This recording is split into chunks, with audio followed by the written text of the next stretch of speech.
Salut à tous, c'est Axel de blog-et-nuit.fr et testmobile.fr. Dans cette vidéo, je vais vous présenter toute la partie galerie photo et en fait qui fait aussi galerie vidéo, mais je vais plutôt axer cette démo sur tout ce qui est photo, fluidité, fonctionnalité au sein même de la galerie. Donc autant vous dire tout de suite, je ne vais pas parler de l'éditeur de photos et de l'éditeur vidéo là-dedans, puisque c'est quelque chose qui va être fait après. Alors pour commencer, vous accédez, donc comme vous avez vu, par l'icône ici photo. Voilà. Et donc là, ça commence comme ça. Vous avez en haut tout, un dossier tout, ensuite un dossier album et balise. Alors je vais vous expliquer, là concrètement ici, ça regroupe tous les éléments graphiques qu'il y a dans votre téléphone et ça regroupe également les vidéos finalement. Donc en fait, peu importe où vous mettez votre photo ou votre fichier image sur votre téléphone, il se retrouvera là-dedans, vous le verrez après. Ensuite, donc il y a album, parce qu'en fait vous pouvez créer des albums. Donc là par exemple j'ai fait un test APN N8 avec une photo dedans.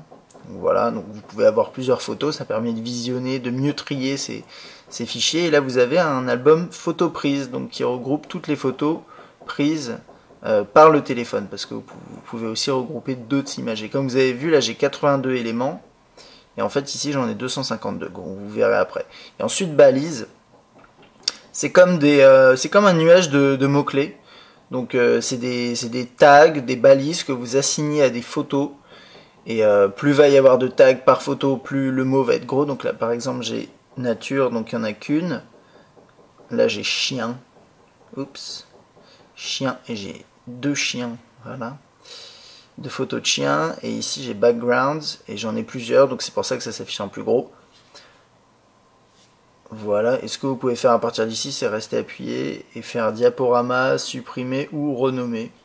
Bon voilà, pourquoi pas. Alors, faut voir, moi il y a une question que je me posais, c'est est-ce que ces tags-là, quand vous les mettez dans des images, est-ce que c'est comme sur le N900, et quand vous essayez éventuellement de les uploader sur des sites, ça les ajoute? A priori non, et vous comprendrez un peu plus tard dans la vidéo pourquoi. Donc avec tous les éléments qui sont regroupés, et quand on dit tout, c'est vraiment tout, et je vais vous montrer quelques trucs. Donc pour commencer déjà, bon, on va parler du défilement. Donc là j'ai 250 éléments, c'est pas énorme, d'autant plus qu'il n'y a pas que des photos en 12 ou 9 mégapixels, il y a même pas mal d'images très légères comme des captures d'écran. Malgré tout, le défilement est vraiment fluide, vous voyez. Donc ça marche assez bien. Ouais, il y a quelques petits sauts là de temps en temps, mais ça dépend en fait. C'est peut-être moi aussi qui... Et ça marche bien évidemment en mode paysage également. Bon, c'est un peu plus galère pour scroller parce que l'écran est plus petit, mais c'est possible. Je vais rester en mode portrait. Et vous pouvez aussi utiliser la barre de défilement sur le côté qui vous affiche en fait les dates des différents fichiers. À mon avis, c'est la date soit de modification, soit de création. Je suis pas trop sûr. Bon. Donc voilà. Donc en fait par défaut Nokia inclut pas mal de fichiers comme des fonds d'écran comme ça. Je parlerai un peu de ça après. Et donc c'est des fichiers qui sont pas très lourds, donc vous faites pas forcément la fluidité avec ces fichiers. Toc, voilà. Et ensuite il y a un truc qui est assez étrange, c'est que moi j'ai encore j'ai pas mal de, bon là-dedans j'ai pas mal de fichiers. Par exemple je suis allé sur des sites web, j'ai téléchargé des choses, donc voilà ils sont là, donc ils sont assez légers. Et en fait dedans vous avez également tout ce qui est vidéo. Donc c'est pas que photo, c'est la galerie photo et vidéo, comme sur le N97 en fait. Et donc là on commence à avoir des photos prises avec le téléphone. Et donc je vais commencer par ça. Donc là c'est encore des captures. Voilà. Alors je me mets en mode paysage pour les photos, c'est un peu plus sympa. Et en fait, vous l'aviez déjà vu dans quelques vidéos, ça c'est des photos en 12 mégapixels, donc c'est la résolution maximale sur le N8. Donc c'est des photos relativement lourdes qui pèsent au moins 1 MO la photo. Et bon, ok, elles ont déjà chargé dessus. Hein. J'ai déjà fait ce test là avant, mais si je continue à scroller, je peux aller très très vite, ça sert à rien. Là c'est des images beaucoup plus... Donc vous voyez, bon, ça sert à rien de scroller aussi vite, mais quand même, enfin, on a une fluidité qui est vraiment bonne, et ça c'est vraiment sympathique. Et ensuite, après, quand vous êtes dans une image, donc je vais prendre... Il y en a une qui se porte pas mal à ça, voilà. Ça c'est une photo prise avec le N8. Ça c'est des photos qui font partie de mon test que vous verrez plus tard. Et donc alors, il y a un pinch to zoom, donc pinch to zoom qui utilise le multitouch de l'écran tactile, capacitif de Nokia. Alors faut savoir que ce type de technologie, le multipoint, le multitouch, c'est quelque chose de nouveau pour Nokia. C'est le premier appareil de Nokia qui fait ça. Mais toutefois, je trouve quand même qu'il est assez bon. Alors il y a un truc à savoir, c'est qu'en fait, si vous y allez comme un bourrin, ça marche pas terrible. Je sais pas, si vous essayez d'appuyer un petit peu, etc., ça va laguer un petit peu, ça va bugger. Alors que si vous y allez mollo, en fait, il faut vraiment avoir des gestes très contrôlés. Voilà. Alors, ok, moi je vais faire une comparaison que vous allez peut-être pas aimer, mais c'est pas aussi fluide que sur un iPhone. C'est une certitude. Maintenant, c'est la date d'un, le téléphone n'a pas été mis à jour. Peut-être qu'il y aura des mises à jour qui feront que ce sera plus fluide, je ne sais pas. On peut espérer. C'est la première fois que Nokia fait ce genre de choses. Et même si, voilà, c'est pas aussi fluide que sur un iPhone, c'est quand même fluide, je trouve. Et en plus, pour zoomer, vous pouvez aussi utiliser la barre sur le côté. Et ça, bon, de toute façon, ça marche bien. Voilà, donc là, c'est sur une photo 12 mégapixels. Et vous voyez, je zoome là, je suis à fond. Donc la qualité est quand même pas mal, mais ça fera l'objet d'un autre test. Et sur une photo aussi lourde que ça, bah c'est complètement fluide, quoi. Quand vous défilez sur les côtés, il n'y a pas de souci. Donc ça, j'aime assez. Alors on va faire un tour dans les différentes options quand vous ouvrez une image. Donc première chose ici, ça c'est le diaporama. Vous voyez, ça indique ici que ça zoome à 40%. Donc on peut même mettre de la musique dans le diaporama, j'avais configuré avant comme ça. Super. Donc je peux faire pause, m'arrêter sur une photo. Très bien, retour. Bon, au diaporama, pourquoi pas, si vous voulez montrer des photos à vos amis, vous branchez en HDMI sur la télévision. Et d'ailleurs, par rapport à ça, je sais plus, c'était diaporama là. Vous pouvez lancer un diaporama ici, vous faire paramètres. Et là, vous définissez l'ordre des photos, la musique éventuellement. Là, j'en avais mis une, je peux la désactiver. La vitesse de transition. Très bien. Et d'ailleurs, par rapport au diaporama, vu que je suis dessus encore, vous pouvez faire multi-sélection. Sélectionnez par exemple 2 photos uniquement. Faites diaporama. Et ça va faire un diaporama que sur ces 2 photos. Par exemple. Ou 10, ou 15, 20. Vous pouvez faire un diaporama uniquement sur un album ou sur des balises. Voilà, ça permet quand même de faire pas mal de choses. Donc je vais retourner sur la photo sur laquelle j'étais. Je sais plus où elle est, c'est pas grave. On va aller sur une autre photo. Toc. Voilà. Donc ici vous pouvez la supprimer. Et oui, il vous demande de confirmer. Et ensuite envoyer. Alors vous pouvez l'envoyer par MMS, message, email. Donc ça envoie directement à travers le compte que vous avez configuré dans l'adresse, enfin dans le logiciel d'email, l'application email. Ensuite Bluetooth. Et la dernière option, c'est une option que j'ai rajoutée moi, qui s'appelle PixelPipe, qui permet en fait d'envoyer vos images, vos images et vidéos vers différents services de partage. Je ne vais pas vous montrer de démo là de PixelPipe, ça marche assez bien. La raison pour laquelle je l'ai mis, j'ai mis PixelPipe, c'est qu'en fait, par défaut, il n'y a pas de fonctionnalité de partage sur le web, aussi aberrant que ça puisse paraître, il n'y en a pas par défaut dans le N8. Et ça me frustre un peu parce que c'est quelque chose qui était déjà, par exemple, sur un N95, vous preniez une photo, juste après, vous pouviez, en natif, l'envoyer, par exemple, sur des systèmes comme, des plateformes comme Flickr, sans avoir, je crois, installé de plugin, peut-être, mais en tout cas, c'était en natif. Et là, vous ne l'avez plus. C'est-à-dire que quand vous êtes dans une photo, vous n'avez pas d'option de partage ici. La seule option, c'est envoyer. Et si vous allez ici, vous n'avez pas partagé ou quoi que ce soit. Voilà. Donc peut-être il y a une synchronisation avec Ovi, ce genre de truc, et encore c'est même pas sûr parce qu'avec Ovi c'est juste les contacts, le calendrier et je ne sais plus quoi d'autre. Mais en tout cas là par exemple vous pouvez pas partager directement une photo et moi je peux vous dire que c'est quelque chose qui me perturbe pas mal parce que c'est pas normal. Alors par rapport à ça, pour le partage de photos, sinon ce que vous pouvez faire, et c'est quelque chose qui est expliqué dans l'aide, parce que moi je suis un mec bien, je vais regarder dans l'aide. Truc que je fais jamais normalement. Donc ça vous dit pour télécharger une photo, bon télécharger ça veut dire en fait envoyer sur internet pour eux.